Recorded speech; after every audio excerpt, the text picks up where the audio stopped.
Bom dia, amigos! 26 de maio de 2026. Obrigado a todos que me visualizam, que gostam dos meus vídeos. Quem não gosta também, seja bem-vindo. Vou falar aqui da Copa de 70, o maior jogo que eu assisti na minha vida. Foi no dia 7 de junho de 1970. Transmissão ao vivo e preto e branco, hein? Preto e branco, uma TV enorme, pesadona. Eu estava em Feira de Santana com meu pai. E era o estádio El Jalisco, em Guadalajara, fase de grupos da Copa de 70, né? Íamos enfrentar a Inglaterra. O empate servia, né? Mas a gente estava naquela de ganhar, e enfrentamos a Inglaterra, que tinha um time melhor do que a de 66. Porque os novos que entraram eram superiores àqueles da Copa lá da Inglaterra, né? Bom, cada ataque era um problema, seja para Brasil, seja para Inglaterra. E aí, a Inglaterra tinha um ponta-direita muito arisco, chamado Francis Lee. Ele era ponta-direita, mas ele caía pelo meio, e aí logo de cara ele já deu uma pisada em Everaldo, né? Depois houve um cruzamento do Wright, da direita, um cruzamento perfeito, ele entrou de peixinho e o Félix fez uma defesa espetacular, só que deu rebote. E no rebote o Félix pegou a bola e levou um chute no rosto, na cara, né? Levou um chute na cara, fez aquele bolinho. O Capita já ficou meio, Carlos Alberto já ficou meio invocado com ele, não é? E aí depois, pouco tempo depois, ele adiantou um pouco a bola, ele estava na meia esquerda, ele deu um pisão e Piazza.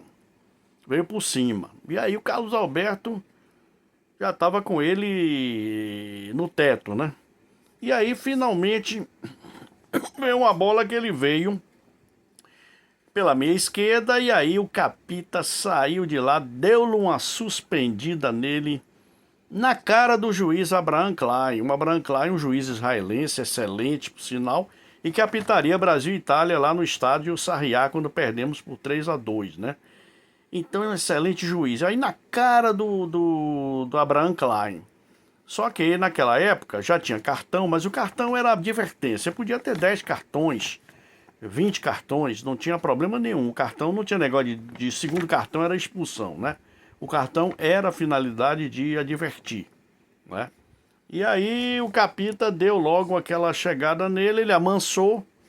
E aí pouco tempo depois veio a maior defesa que eu vi a defesa do século, que foi aquele cruzamento de Jairzinho e o Banks Spawn, não sei o que é que ele fez ali. Eu só vi depois quando a revista Manchete saiu com a foto, acho que de Lemi Martins.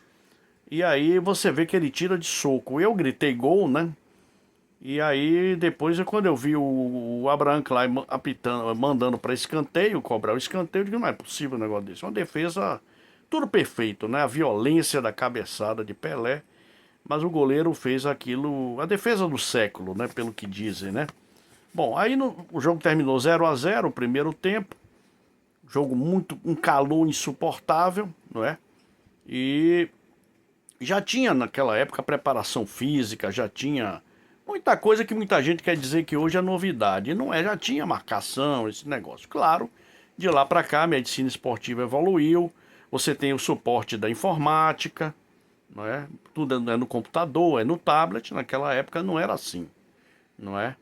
Mas já tinha preparação, bom conhecimento de preparação física, etc. Aí veio o segundo tempo e o Tostão ia ser substituído pelo Roberto. Aí foi quando ele pegou a bola, fez um salseiro pela esquerda, deu para Jairzinho, ou deu para Pelé, Pelé deu aquela matada, daí encostou com desprezo assim para Jairzinho, e Jairzinho fez o gol do Brasil, acho que era 15 do segundo tempo, não é? E 1-0 o Brasil, né? A Inglaterra ainda tinha tempo, tinha um grande time. E aí o Lee, aquele ponta-direita abusado, ele chutou no travessão. Deu um chute lá, pegou no travessão. Depois a Inglaterra teve uma grande chance quando o Everaldo deu uma pichotada, né? Houve um cruzamento, o Everaldo furou, deu uma furada, a bola sobrou para Aston, que tinha entrado. Tinha entrado dois jogadores, o Bell e o Aston. E o Aston bateu de canhota, a bola bateu na trave esquerda de Félix e saiu, né? E aí, finalmente o jogo caminhou para a sua parte final e acabou terminando com o placar de 1-0 para o Brasil. E aí eu me lembro que tinha um cara sem noção, um jornalista sem noção, brasileiro, que é o que não falta aqui, a gente sem noção, e aí ele puxou o Carlos Alberto para dar uma volta olímpica no estádio El Jalisco em Guadalajara, fase de grupos. E aí o Zagallo, que tinha 40 anos, o Zagallo saiu correndo, me lembro desse lance, e afastou, empurrou o jornalista, que ele queria dar uma volta olímpica no estádio. Aí o Zagallo gritou: não ganhamos nada! Aquela voz dele, né? Não ganhamos nada, não ganhamos nada.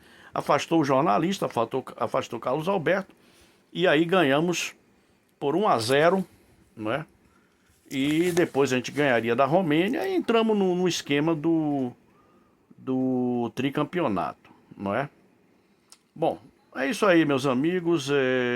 Para mim foi um grande jogo da minha vida. Eu acabei esse jogo cansado, esgotado, porque não tinha refresco. Cada ataque era um problema, viu?